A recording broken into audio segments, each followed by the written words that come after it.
bright green. Now what comes to mind? As a Nigerian, it has to be the Nigerian flag. So welcome to Caking All the Way, and this is our Independence edition. So let's get rolling.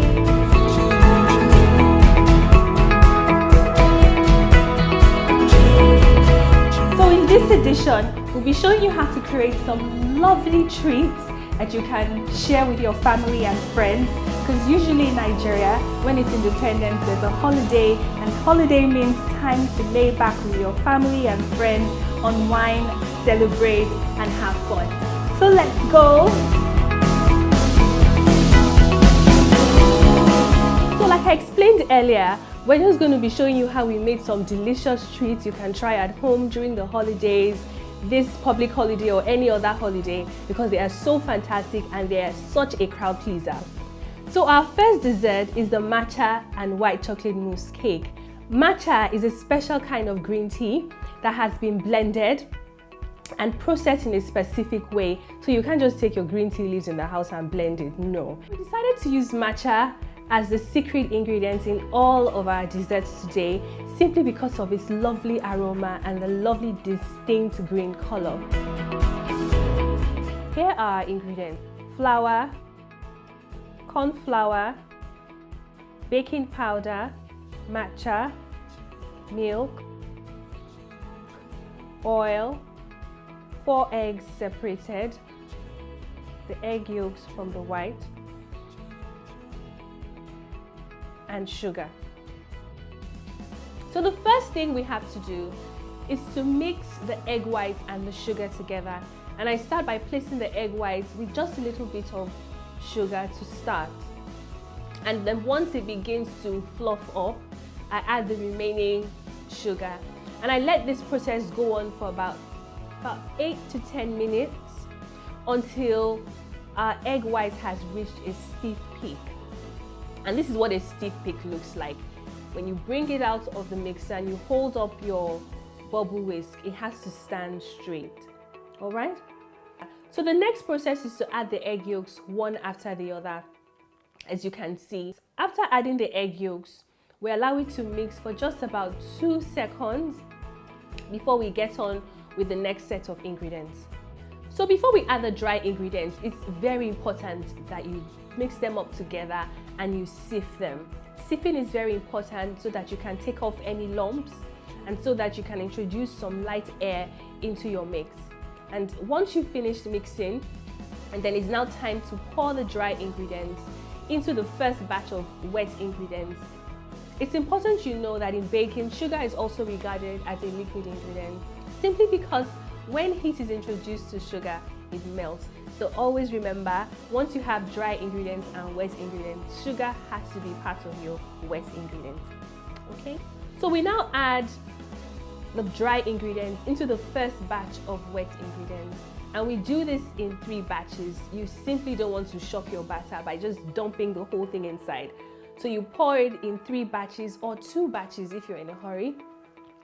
Just to make sure that once the first batch has gone in and it's, you literally can't see any of the dry ingredients again, you turn off your mixer and then you pour in the rest of the dry ingredients.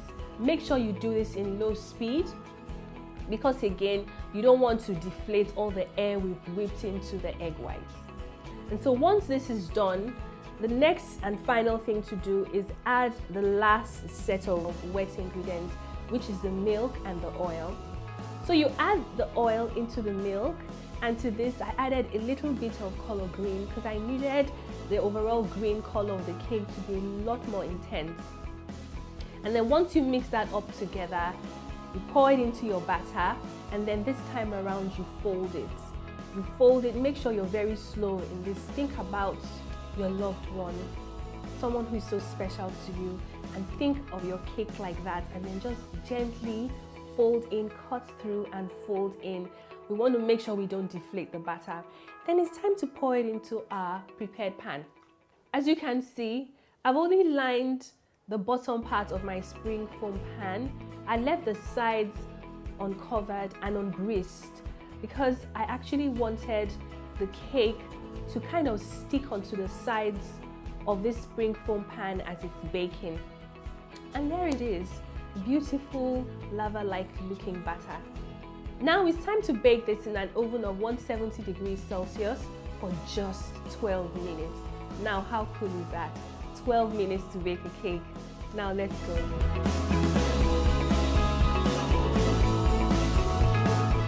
Now to test my cake, I just put in a cake tester right in the middle, bring it out, and once it's clean, my cake is baked through properly. So I leave the cake to cool for about 30 minutes while I prepare and put the mousse together. For the mousse, the first thing we want to do and get out of the way is our gelatin mixture. So I take the water and I add some gelatin and I leave it for just about 5 minutes and place this on heat so that it can all dissolve together. And once that is done, this is what it should look like. Next, I add the sugar to the milk and bring it to a boil. Once this is hot, I add this onto the white chocolate. As you can see, the chocolate has been cut into little chunks, or you simply use some white chocolate chips. So once you pour this hot milk into the chocolate, the heat of the milk dissolves the chocolate for you and you mix it up until it's smooth. Once it's smooth, and then we add the gelatin mixture. We mix it up together and we put this by the side. Next, it's time to have some whipping cream action. So we pour the 400 ml of whipping cream into the mixer and use a bubble whisk now because we need to incorporate some air into it. You mix it all up, you mix and mix and mix until again it is firm. Once this is done, you add the whipping cream into the white chocolate mixture and you give it a mix until it's well incorporated, like so. Once this is done, we divide the mousse into 2 halves. One remains white while the other will be turned into a matcha mousse. And I do this by adding some water to a teaspoon of matcha. I mix this until it comes to a paste and I pour it into the second half of the chocolate mousse. Again, I needed the color to be a lot more intense, and so I added some more color green and I mix this all up until it's beautifully incorporated. And I place all of this by the side, and now it's time for us to put our mousse cake together. So to arrange the mousse cake, once again, I brought the mousse. The mousse is now cool and I flip it to take off the liner that's on the base. So once I've done this, I have to line the sides of my spring foam pan with a parchment paper, and I made it a little bit high. I needed this to kind of be like the walls that the mousse will sit in. So I lined the spring foam pan with the parchment paper and I just held it in place with some butter. Then I take my matcha cake and place this as the first layer into my spring foam pan. Once that is done, then it's time to pour in the white chocolate mousse. Once I pour the white chocolate mousse, it's important that I level it on the top or the surface. And the next is now to pour the matcha green mousse, which I did. And overall, this will just give us a lovely green, white, green appearance once it's hot. Once I've poured the matcha mousse on top of the white chocolate mousse, I spread it out nicely, gently and evenly. Then I place this in the chiller for about 3 hours because I needed this to really get firm. So the next treat we prepared was the matcha and almond cookies. Think of the taste of a shortbread with the crunchy texture of almond and the beautiful smell of green tea all wrapped in one. Now that is what this cookie tastes like, and it's so easy to make. Just takes 5 minutes in the oven and you would absolutely love it. It just takes about 20 minutes in all to prepare. Now how cool is that? So here are the ingredients you would need. We need some butter and icing sugar, some almonds, matcha and salt, and of course flour. So for the almond and matcha cookies, we start this process again by first of all mixing the butter and the icing sugar together. Once it's light and fluffy, then you add your dry ingredients. Make sure you sift your dry ingredients together before you pour it in batches again into the mixture. So just before I added the dry ingredients into the butter mixture, I added a little bit of color green again into the butter and the icing sugar. So once you've mixed your ingredients together, the last thing you want to do now is to add your almonds.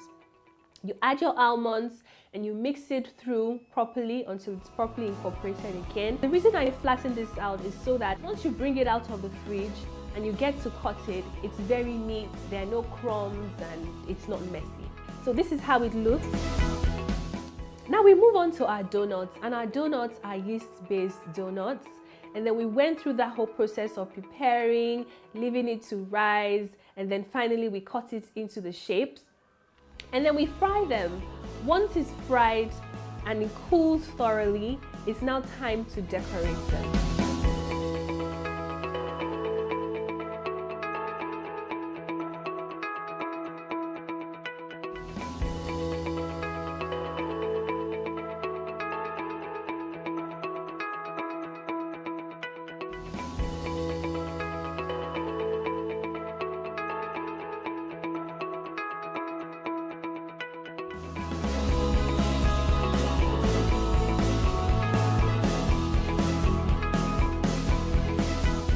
Now that we've gone ahead and finished all the delicious treats for the day, it's now time to bring the matcha mousse cake out of the chiller and prepare for our dessert display.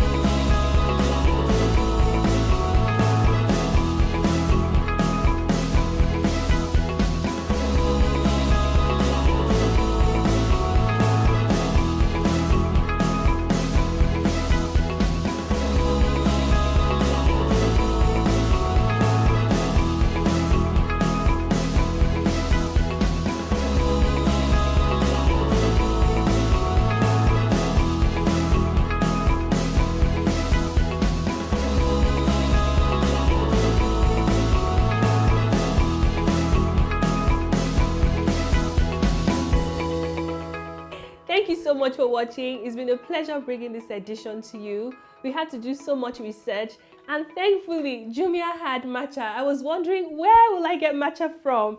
So I just went online and I googled matcha in Lagos, and thankfully Jumia had one. For all the recipes that you've seen us do in this edition, just head on to our blog, daintyaffairs.com/bakery. We have a blog specifically for this edition. So guess who won Cake Designer of the Year? Guess? Yeah! Now this is the APWEM, that's the Association of Professional Party Organizers and Event Managers of Nigeria. That's APWEM. And the Event Industry Conference 2017 award for Cake Designer of the Year goes to Dainty Affairs! Yay! Thank you so much. We've enjoyed your love and support. This is more pressure for us, more hard work, but we promise to keep it coming because that's how we roll. See you next time. Bye.